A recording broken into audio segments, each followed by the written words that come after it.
Pedagotech, episódio 11.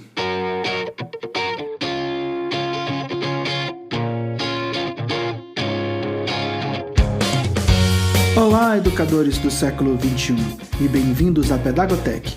Aqui vamos discutir estratégias para quebrar aquela aula monótona e trazer a sala de aula para o século XXI. Combinando estratégias pedagógicas comprovadas com o poder da tecnologia, é possível dinamizar as experiências de aprendizagem de seus alunos. Seja você um novato ou um especialista em tecnologia, certamente sairá com novas ideias e estratégias para usar em sala amanhã.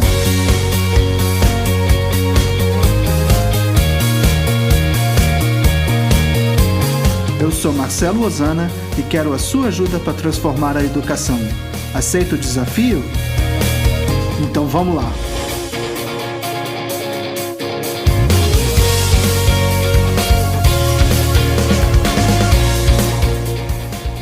No episódio de hoje, inteligência artificial em sala de aula e as dicas para 2023.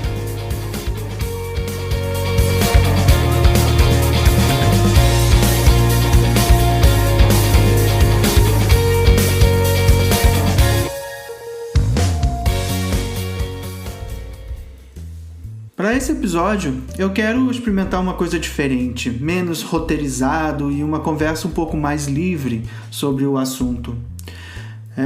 Vocês já devem ter visto, eu imagino, muito se falar sobre a inteligência artificial, especialmente o ChatGPT do OpenAI. Tá bombando agora aí nas mídias. A ideia é que ele te dá... É um site, né? Você tem um campo para escrever ali e você conversa ali como se fosse um chat com uma inteligência artificial. E ele te responde, te dá ideias e ele é tão inteligente que você pode escrever algo do tipo... redija uma redação de 4 parágrafos sobre o assunto tal, e ele escreve para você direitinho, com introdução, meio e fim, e até conclui, né, a redação lá. É bem interessante e é bem completo, e um pouco assustador até. E no post que eu fiz no LinkedIn, se vocês não viram, entra lá no nosso LinkedIn, eu escrevi um post usando o ChatGPT, né? Ele que escreveu o post, eu só fiz traduzir usando o tradutor do iPhone e depois embaixo eu comento sobre a experiência e dou ideias de como incorporar isso para a sala de aula, porque é fácil enxergar um momento onde os alunos vão usar essa inteligência artificial para fazer os seus trabalhos de casa. Então, não tem como a gente lutar contra isso. Essa é uma realidade que veio para ficar. Então, a gente precisa abordar esse assunto de uma forma diferente. E a gente precisa estar preparado para isso em sala de aula.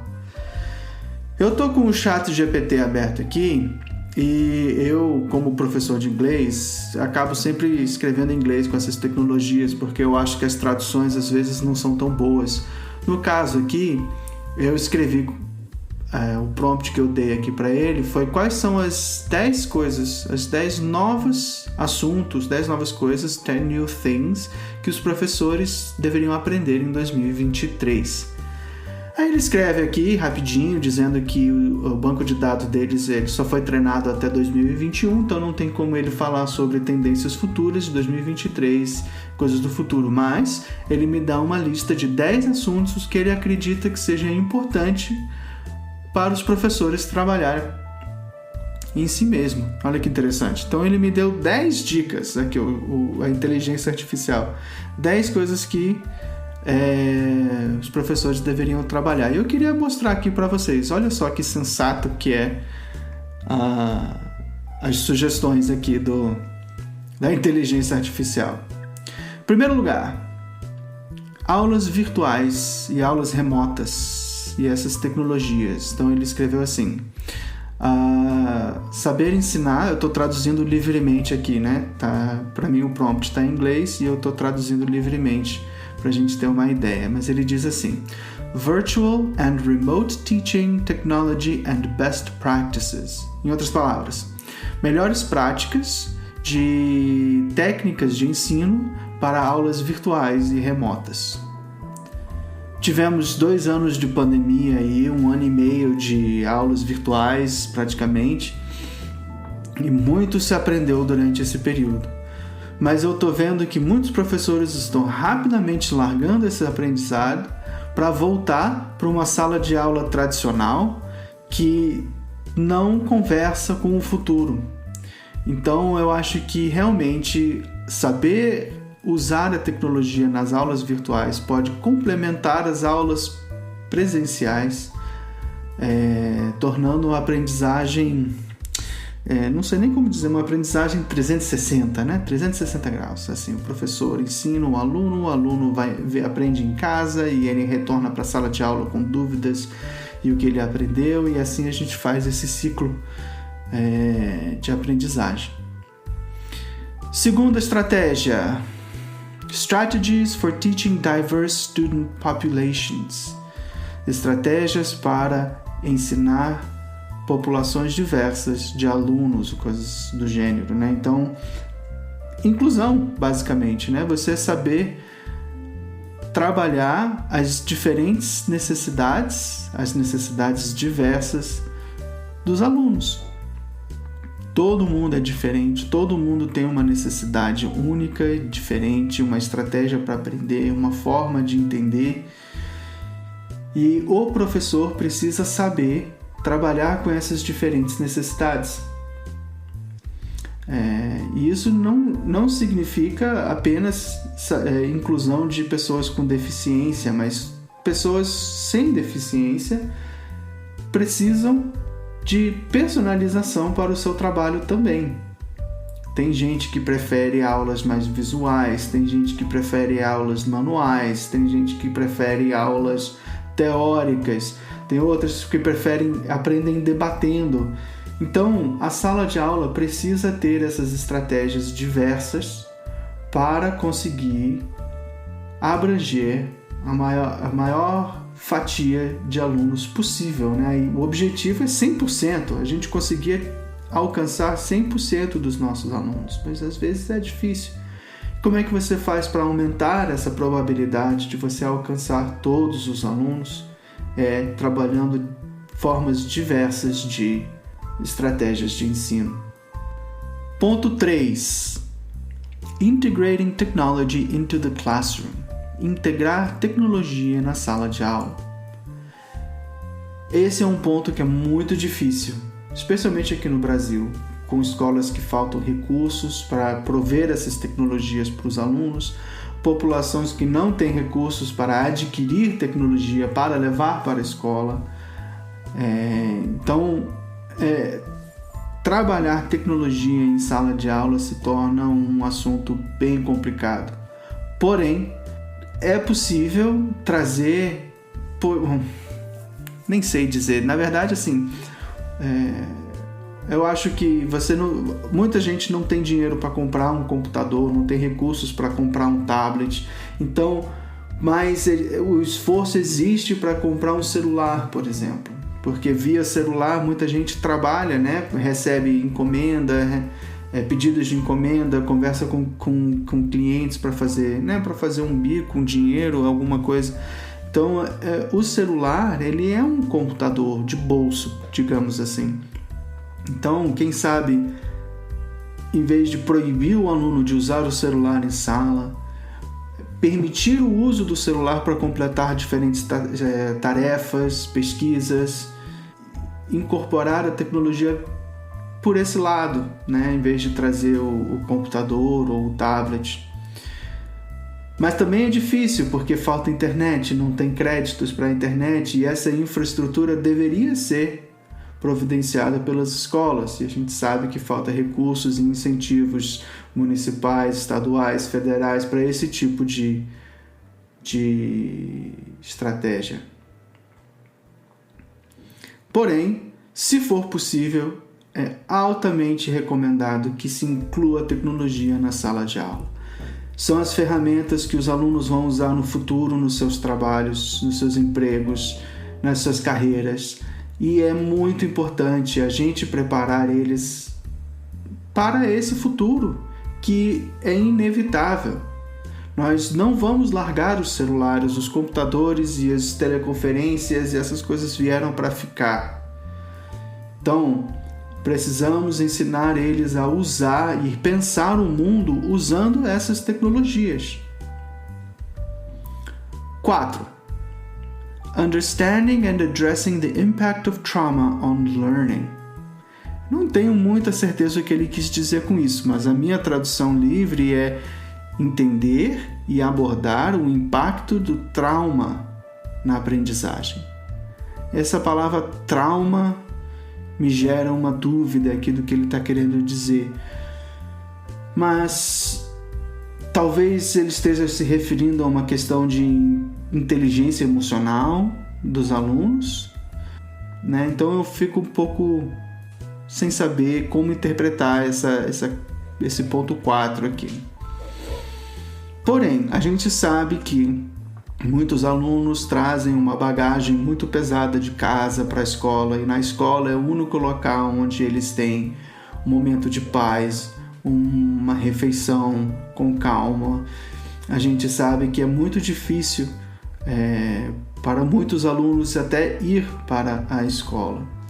E isso é uma experiência de vida que já começa traumática para uma criança.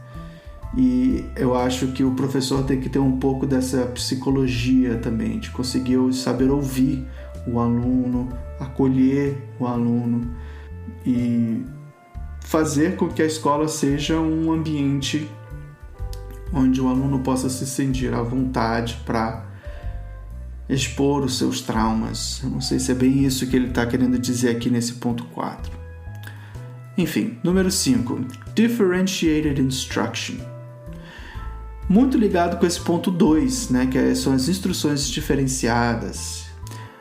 Fizemos já um episódio aqui do nosso podcast sobre o assunto de instruções diferenciadas. Então, não vou delongar muito sobre esse assunto, mas a ideia básica é que você faça instruções adequadas para as diferentes formas de aprendizagem, tanto em sala de aula quanto para tarefas de casa e atividades para se fazer em casa e tal. 6. Assessment and Data Analysis. Assessment no sentido de avaliações, né, de você analisar os dados de provas e de outras avaliações. Isso é um ponto que eu acho muito importante, muito difícil de se fazer, porque nós professores, pelo menos eu tenho visto muitos professores ter esse ponto de vista de que a avaliação, a questão da prova, você faz provas com questões de pegadinhas, com questões desenhadas para derrubar o aluno, e não é uma prova que vai fornecer ao professor informações sobre a aprendizagem do aluno. A prova não é para o aluno provar que aprendeu. Eu gosto de encarar a prova como uma prova que o professor conseguiu ensinar. Então, se o aluno não está conseguindo fazer a prova, a culpa não é tanto do aluno, mas sim da prova e do professor que fez essa prova, que fez com o objetivo de reprovar, com o objetivo de quase que de humilhar o aluno que não decorou aquilo que o professor falou em sala. E eu acho isso um absurdo. O momento da prova, o momento da avaliação é um termômetro da aprendizagem da sala de aula. E a responsabilidade de ensinar é a do professor. Se o aluno não aprendeu, a culpa é do professor que não ensinou direito. Tá? Então, eu sei que a gente tem muito dessa pressão em cima do professor, vindo dos pais, vindo da administração, vindo de todos os lados para ensinar o conteúdo para passar no vestibular, para fazer o Enem, e essa pressão está toda errada. A pressão que o professor deveria sentir é conseguir ensinar todos os alunos, né? Então, se o professor está vendo que o aluno tem dificuldades, ele precisa trabalhar com aquele aluno no nível em que ele está no momento. E você consegue analisar isso e observar aonde estão as lacunas na aprendizagem do aluno por meio das avaliações. E analisando esses dados que vêm nas avaliações. Então a gente precisa ter muita calma nessa hora das avaliações e não jogar a culpa da reprovação única e exclusivamente no aluno. Claro que o aluno tem a sua responsabilidade de estudar, de tirar dúvidas, né? e esse ponto. Mas cabe ao professor também observar no aluno essas lacunas e trabalhar com ele, chamar o aluno, conversar com ele, trabalhar com ele e fazer ter essa responsabilidade com o aluno também. 7. Pedagogy and Teaching Methodologies. Então, metodologias de pedagogia e de ensino. O professor precisa ter um treinamento constante. Sempre ouvir, experimentar, correr atrás, estudar. Você, para ser professor, você escolheu a sua carreira de ser professor, então você escolheu também ser um eterno aprendiz. O professor precisa correr atrás das estratégias mais modernas de ensino, de atividades para se fazer em sala que trabalhem o socioemocional, de trazer para a sala de aulas diferentes estratégias pedagógicas, e não dá para só trabalhar com aquilo que funcionava 10 anos, 20 anos, 30 anos atrás.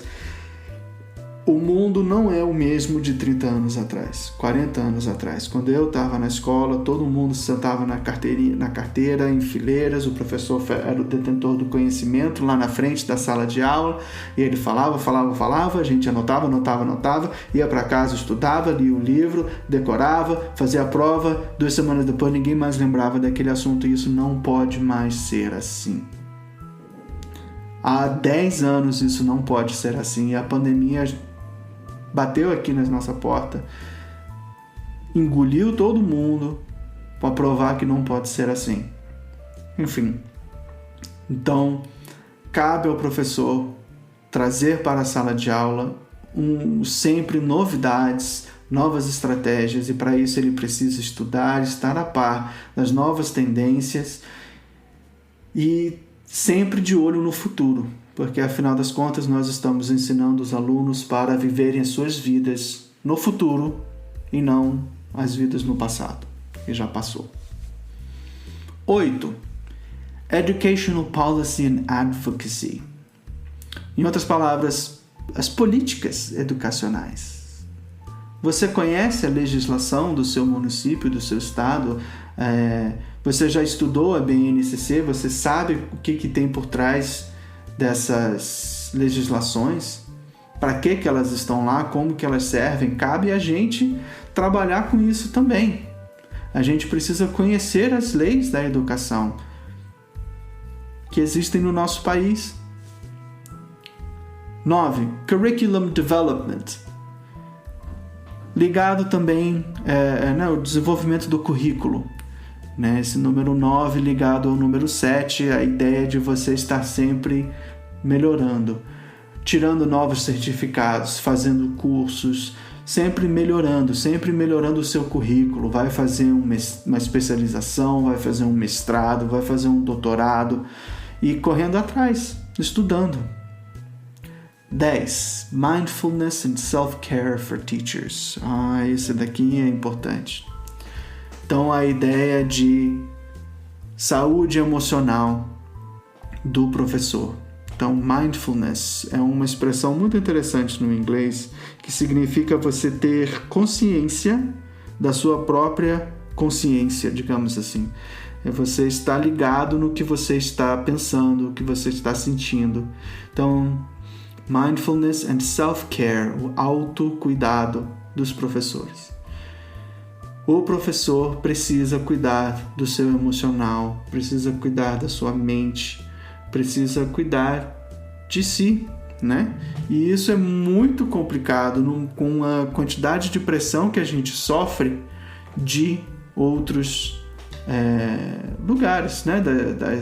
Da escola em si, da administração da escola, dos pais, dos próprios alunos.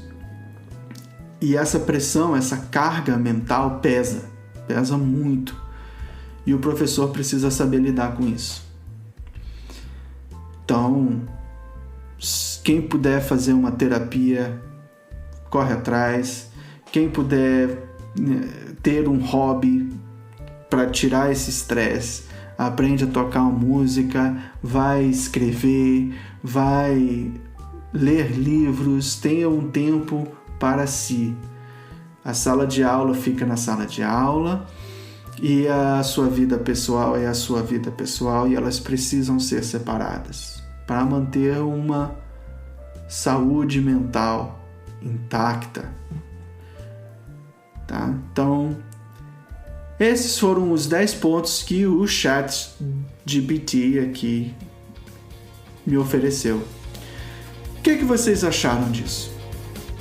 Deixa um comentário aí nas avaliações aqui no iTunes, no Spotify, onde vocês encontraram aqui esse podcast. Dá uma olhada lá nas nossas redes sociais, entra lá no LinkedIn da Pedagotec, dá uma lida nos artigos que eu postei lá, comentem, dá uma olhada no nosso Instagram, @Pedagotec, nosso Twitter, @Pedagotec também. E vamos conversar, vamos trocar uma ideia sobre esses assuntos. O que vocês acham? E aí? Será que a gente consegue mudar a educação? Trazer a nossa educação para o século XXI? Bora lá?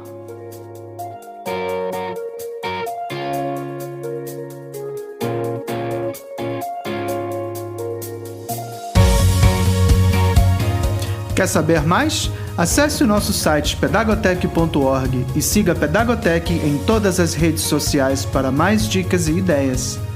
Aproveite para deixar um comentário contando as suas experiências em sala de aula. Também gostaríamos muito do seu feedback. Quer saber mais sobre alguma ferramenta ou estratégia que mencionamos neste episódio? Mande um e-mail para contato@pedagotec.org. Nossa trilha sonora está disponível em filmmusic.io. Até a próxima!